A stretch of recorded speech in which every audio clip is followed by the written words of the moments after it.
Forgive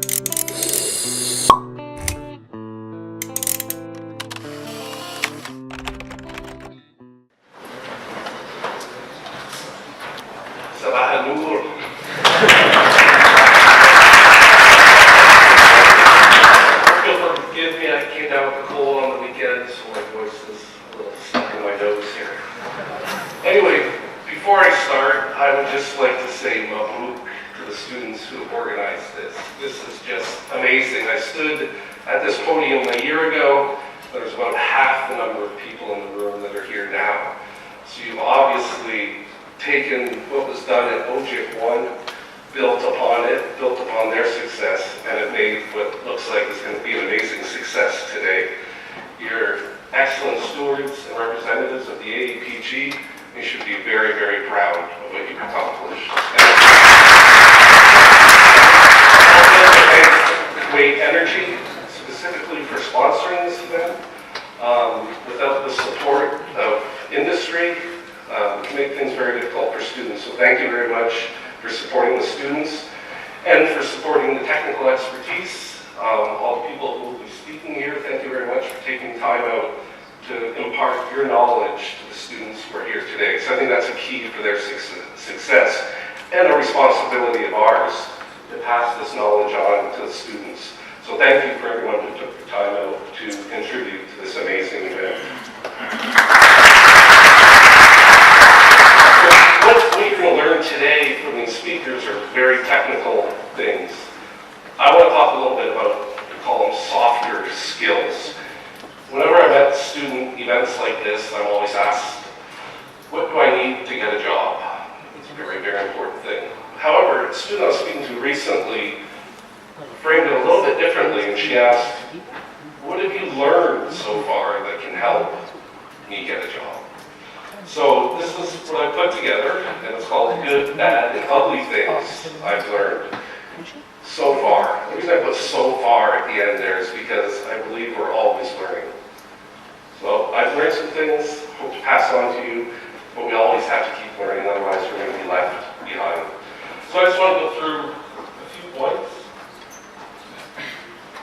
I'm going to group a few of these together, and some of these things I've discussed last year, so some of this you will have heard before, but I've also tried to put in some little different anecdotes in here so that those of you who have won't be bored listening to some of this for a second time. So challenging conventional wisdom is good. This is how oil is found. I think Mr. Mohammed Amir mentioned a little bit differently when he said thinking outside the box. But they essentially mean the same thing. Think outside the box to find oil. If you want to make this big discoveries, you have to think big. I'll give some examples of this as we go on. And this is part of the ugly in my title. You will drill dry holes. It's a fact of life, but it's what you learn from them that will make you successful. So I'm going to give a few examples. I'm going to give one locally here, and then one from North America that ties these points together. So the challenging conventional wisdom.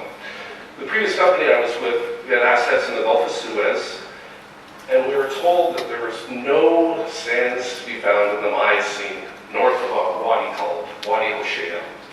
No sands there. Previous operator had drilled some wells, and they didn't find any sands. We took a look at the data, everything we had, and thought, that just does not sound right. We had little hints that probably wasn't correct. So we picked a location, drilled the well, and that was probably 7 or 8 years ago, and made a very large discovery. As I said, 7 or 8 years ago, and up to this point, that's the largest discovery that company has made in the Gulf of Suez. That's by challenging conventional wisdom, because in an area where they were told, you will fail. And they challenged that, and that was their biggest success in the Gulf of Suez. Another one from North America. Shale gas, shale oil is huge. Or when this was starting, or picking up steam anyway in the mid-90s, I heard an engineer talking about the fracking technology that was going to be used, and he said, this is not going to work. He said, the reason it's not going to work is because you can't create permeability in a rock that doesn't have permeability.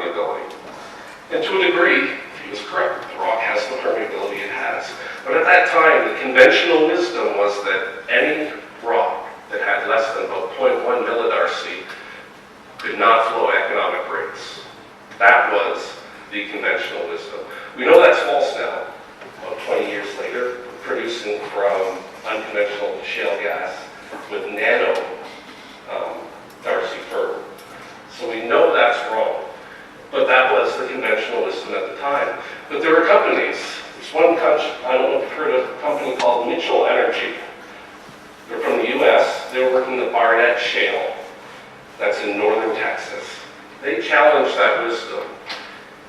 And they started looking at ways to produce this gas out of these tight shales.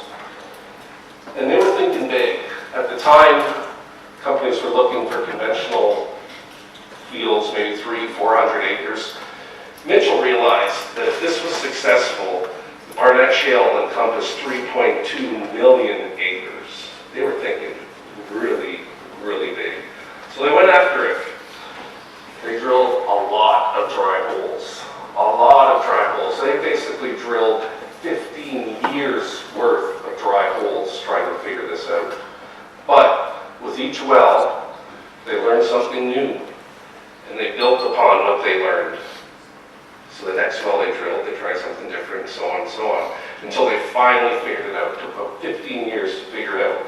But Mitchell Energy is responsible for the success of unconventional plays, and they revolutionized the way we now look at what is or isn't a reservoir, and they've also really given new life, especially in North America, to the oil industry. So these guys were willing to challenge conventional wisdom, they were thinking big, and they were not afraid of failure, and they built upon those failures so that they were able to add value based on what they learned.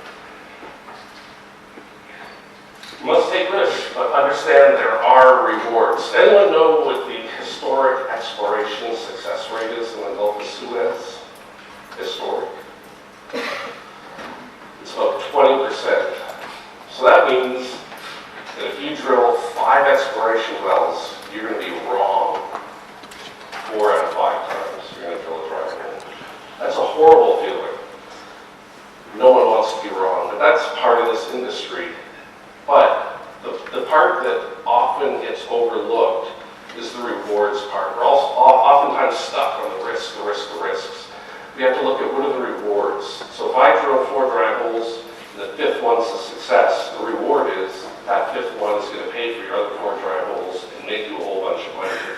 So we can't just get stuck on the risk side, we also have to look at what the reward side is. And that's very, very difficult because as human beings, we don't want to be wrong in drill dry holes. So understand the risks, make smart decisions, and understand that there are rewards associated at the end.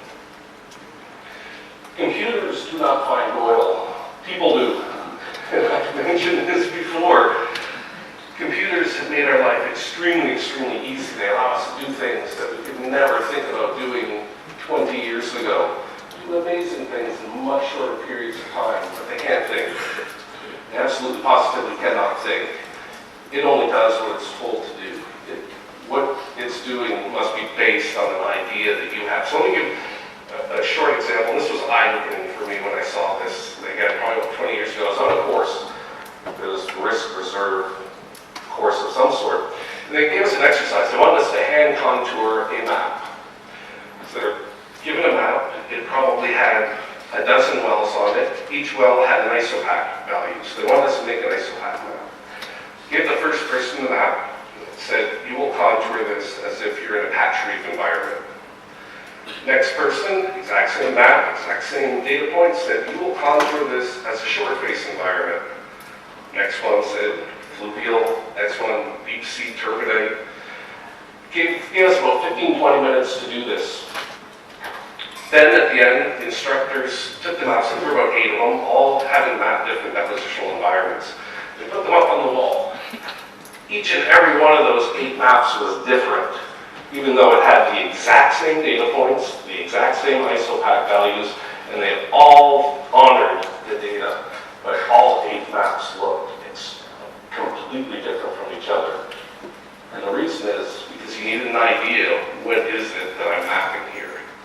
So you can put your data into a computer, but it doesn't know if you're trying to do a net sand map for a fluvial environment, or if you're trying to do it for a turbidinic environment. You have to have that knowledge, you have to have that idea, and let the computer help you, but it comes down to your thoughts, your ideas, and that's the basis of how you find the world. I've said this before too, getting out to look at outcrops is dirty work, but it's essential. In the case of geologists, we're mostly looking at wireline logs. Geophysicists are looking at big seismic sections.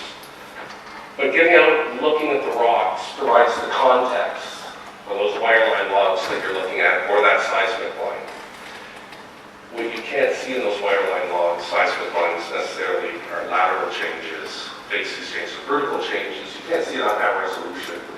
So getting out there, looking at rocks, and Egypt is blessed with amazing outcrops, amazing things to see in the Gulf of Suez. Even here in Egypt, I go to here in Cairo, I go to Wadi Degla all the time just to look at what's out there.